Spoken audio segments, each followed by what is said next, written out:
The monsoon clouds are low and laden with moisture, and as the currents rise, these are cooled down and cannot hold their moisture any longer. The subsidiary ranges like the Pir Panjal and the Dhauladhar that stand directly across these currents get an immense downpour of rain. But these outer ranges draw off only a portion of the enormous reservoir of water that is held by these clouds. And as the current rises and approaches the spurs and ridges of the Great Himalayan Range, they are cooled down further.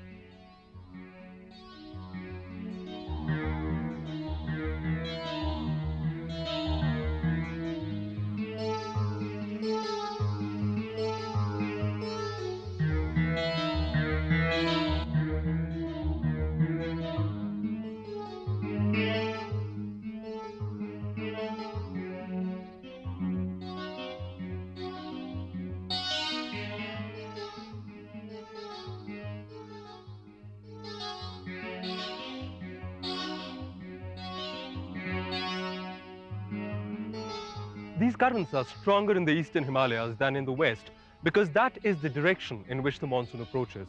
Thus, their effect is much more pronounced in the east than in the west, and this results in a marked east-west precipitation gradient.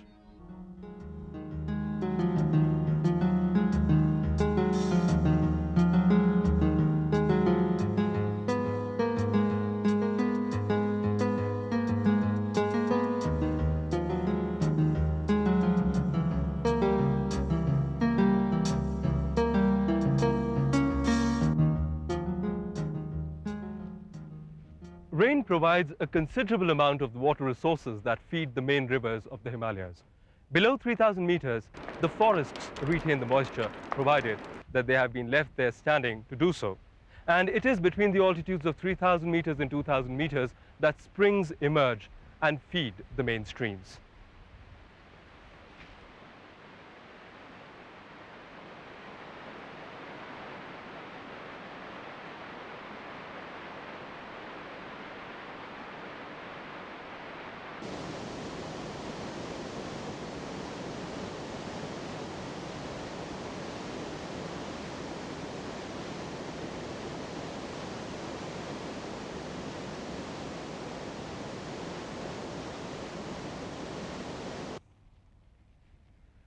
The denudation of catchment areas in many parts of the Himalayas causes increased water runoff, strips the soil of cover, causes landslides in gullies, and increases the chances of debilitating downstream floods in case of a cloudburst.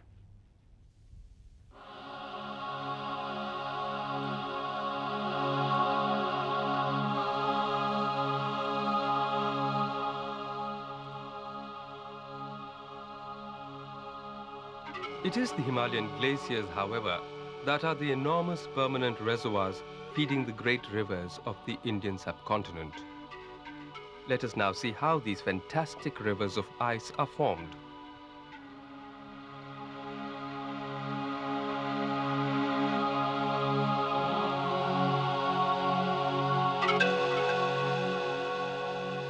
When snow falls on the high ridges, above 5,000 meters and up to 6,000 or 7,000 meters, or even more, it slides and avalanches down the crowning ridges into the valley immediately below the summit ridge.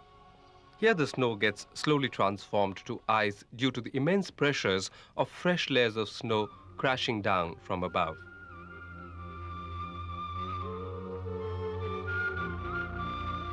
Now this vast sheet of ice cannot cling on to the steep slope on the face of the summit ridge. After lying, accumulating and increasing in size in this very precarious position for months on end, the hard ice below starts moving forward due to the pressure of the fresh falling snow. There comes a point when this vast storehouse of ice and snow breaks away from the ice fields on the surrounding slope, and this point is called Bergshund. A deep cleft becomes visible across the face of the mountain, and this is the birth of the glacier, as water commences its long journey down to the sea. It is below the Bergshund that the glacier proper starts. Pressure from behind the Bergshund starts the glacier moving, and then the constantly accumulating snow behind the Bergshund keeps the glacier moving. Thus starts the odyssey of the glacier to its melting point, where the liberated waters run free.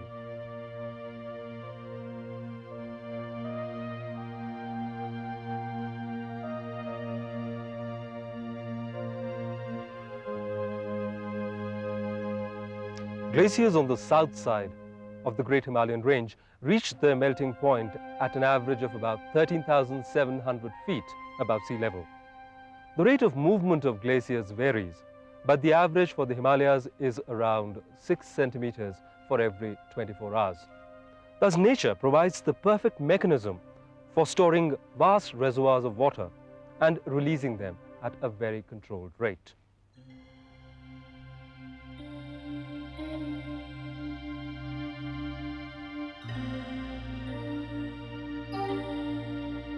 The lengths of Himalayan glaciers vary considerably, with the world's largest non-Arctic glacier, the Siachen, reaching an amazing length of 75 kilometers. This is the Hanuman Glacier, the primary source of Beas, and having a length of 7 kilometers. This means that the ice that has fallen on the glacier at its headwaters will journey for hundreds of years before reaching its melting point in the Beaskund Plain.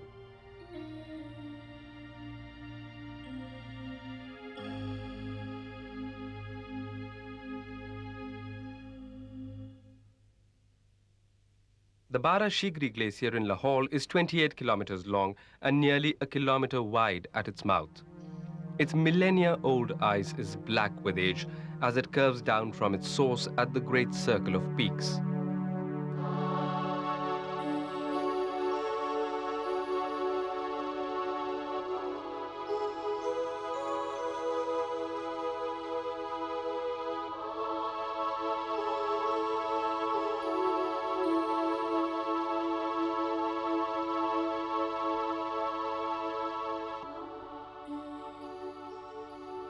The Bharashigri adds its waters to the Chandra River, which in turn has its source in the glacial masses of the awesome Mulkila Glacier.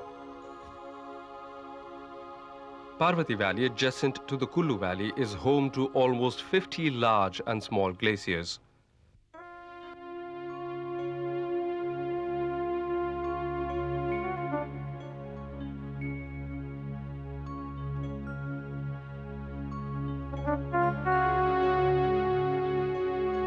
This is the terrain for adventurous trekkers and not run-of-the-mill tourists.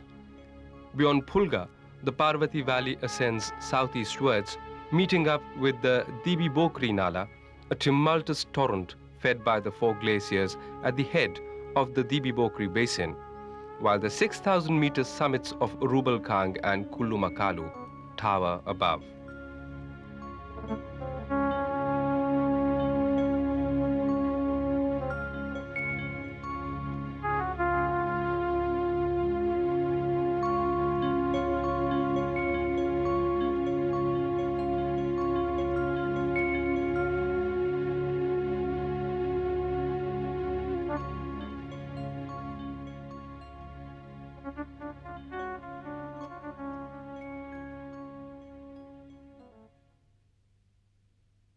It is in the Garhwal Himalayas that we come across the true giants which give birth to some of the major rivers of India.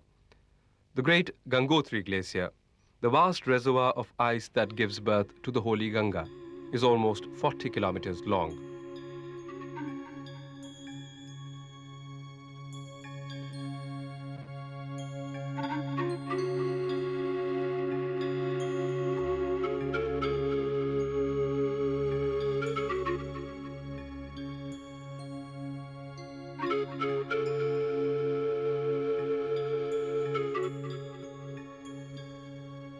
Here's an interesting point. As is commonly believed, glaciers do not melt due to the sun's heat, but rather due to the pressure exerted by millions of tons of ice upon the lower layers of ice towards the bottom of the glacier, and also by the friction between the various layers of ice moving against each other that leads to the melting of the glacier. The Himalayan glaciers are an ever-renewing source of water. In summer and autumn, billions of cubics of water melt down from the glacial ice and sustain the rivers. An idea of the huge reservoirs of water that are held imprisoned by the glaciers can be had from the fact that a single giant glacier like the Gangotri has a volume of 20 cubic kilometers of ice. Now compare this to the reservoir capacity of the Bhagra Dam and the Gobind Sagar Lake, which has a capacity of less than 8 cubic kilometers. During the monsoons, water from the melting glacier adds to the water runoff, causing floods in the middle and lower valleys. A safety valve provided by Mother Nature to check the excess overflow of water from the glaciers are moraines. As the glacier starts its journey from the parent ice field in the Bergshund area, rocks and boulders get dislodged from the mountainside and pile on to the glacier. In its forward journey, the glacier takes along with it and bulldozes this huge mountain of rock and debris. The lateral and terminal moraines, as they are called, check the excess overflow of water and form lakes. You will be able to see hundreds of these lakes in the path of many of the Himalayan glaciers.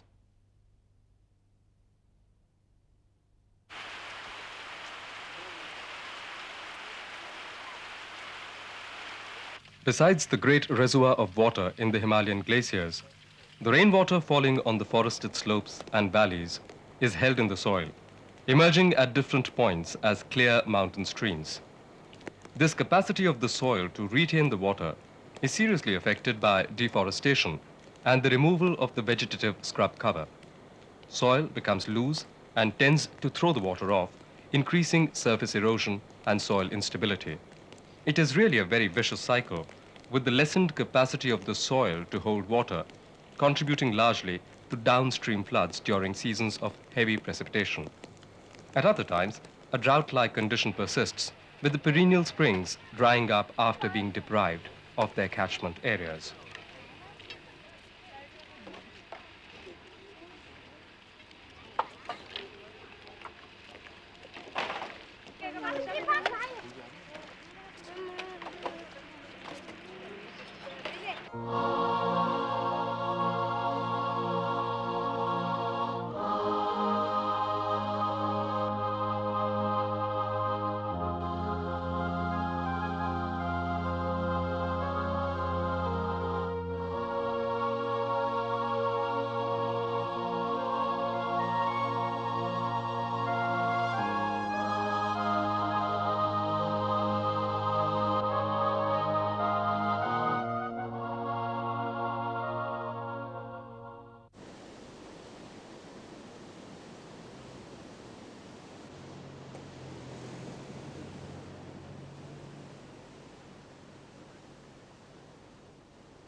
The eastern Himalaya receives far more rain as a result of its positioning along the path of the monsoonal winds, and the lower latitude makes the climate even more tropical.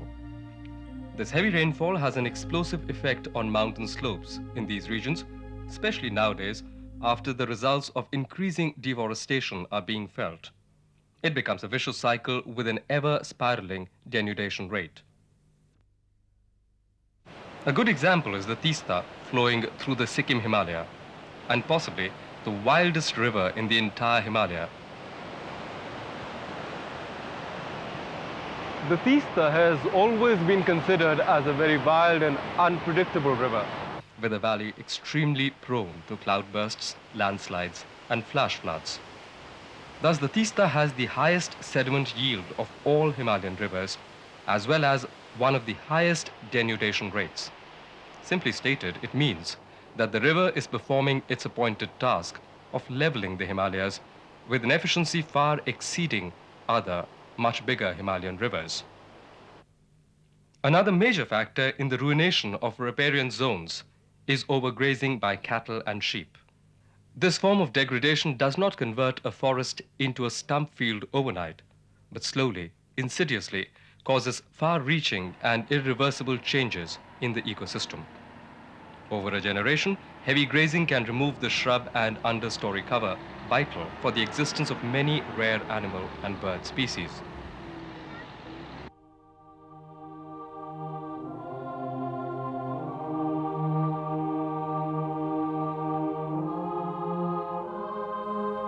Thus it is that the Himalayas as a weather maker work in unison with its inbuilt complex mechanism consisting of glaciers, ice fields, and the forested slopes.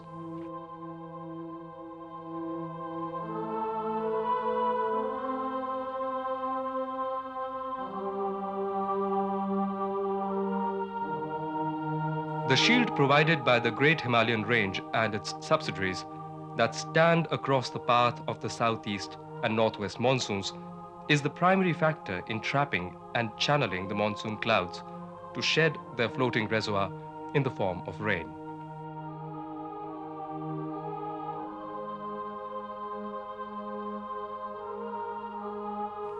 Then, the glaciers take over the job of keeping the water in stasis as ice and doling it out to a thirsty human race.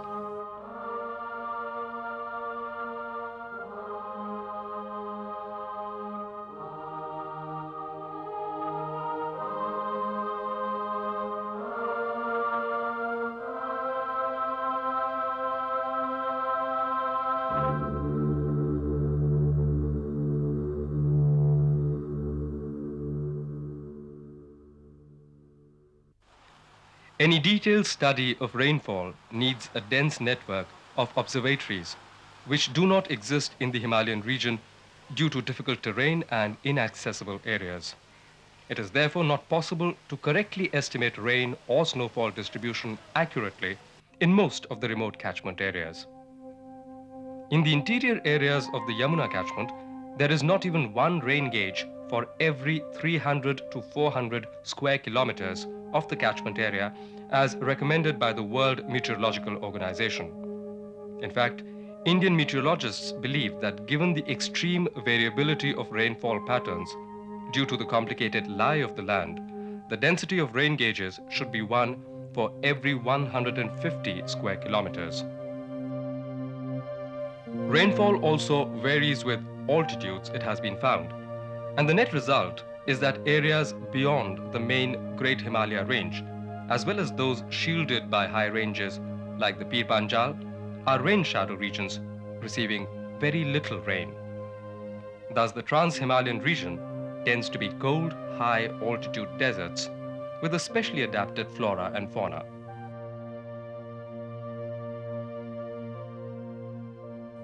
Kashmir Valley has its own, mostly self-contained weather system regulated by the large number of lakes in the basin.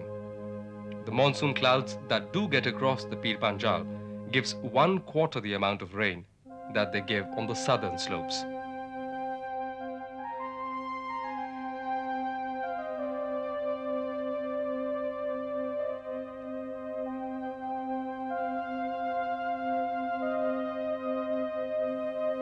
Western cyclonic disturbances are important weather factors in the Punjab Himalaya. For example, whenever a monsoon depression occurring over the Punjab Himalaya coincides with the passage of a western disturbance moving eastwards, exceptionally heavy rains occur in the Beas catchment.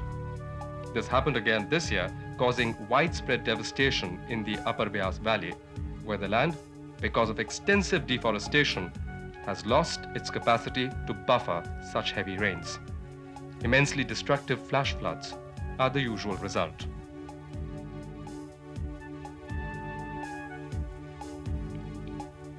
So far we have seen how the Himalaya affect the monsoon clouds and consequently weather patterns all over northern India.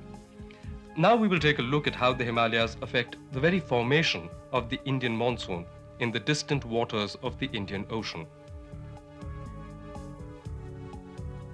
Using computer simulations, scientists have found that the monsoon is strong all over India when the snow cover in the Himalayas and Tibet was light, and weak when the snow cover was heavy. Scientists have known for long that the temperature gradient between the equator and the Himalayan latitudes, which goes from warm to cool, reverses when the monsoon builds up. Through June, July, and August, the temperature at the Tibetan plateau is higher than at the equator. It is this difference in temperature that is believed to induce the monsoon winds. The extent of this temperature gradient, however, depends on the depth of the snow cover on the Eurasian landmass. When the snow cover is heavy, the temperature does not rise as much as if the snow cover had been light.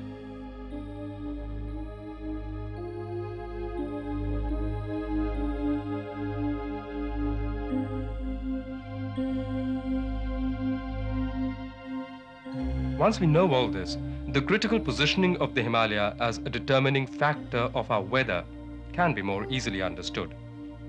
Changes taking place in the Himalayan environment will have permanent and long-term effects that will affect everybody's lifestyle, not just the poor mountain villager whose immediate environment is being despoiled.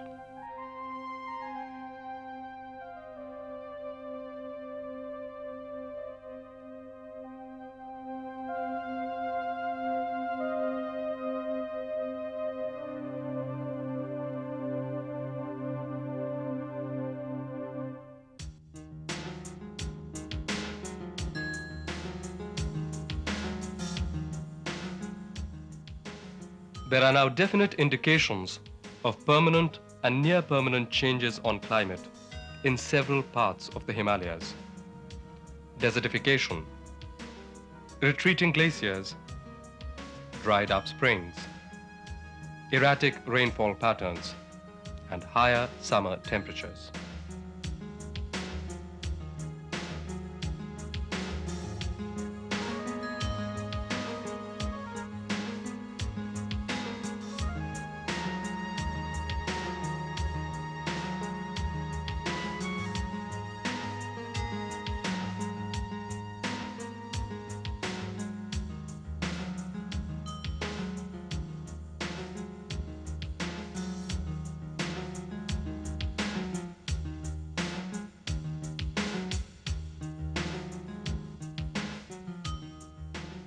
This will be borne out by anybody who went to a hill station 10 years ago and went again this summer.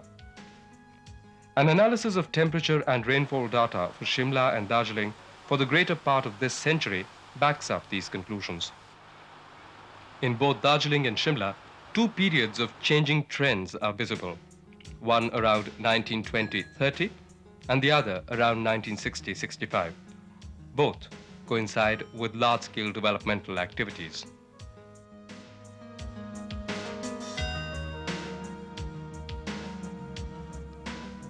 In the years from 1900 to 1920, average maximum temperature in the summer months in Shimla was 19.4 degrees centigrade. By the 1960s, this had risen to 22.4 and 24.3 in the early 80s. Snow depth reduced from 7 to 10 feet to barely 3 feet in the same period. Mandi used to get snow every 5 years or so, but it has now not snowed there since 1975. On the other hand, intensity and frequency of hailstorms has increased over the entire lower Himalayan belt in the west.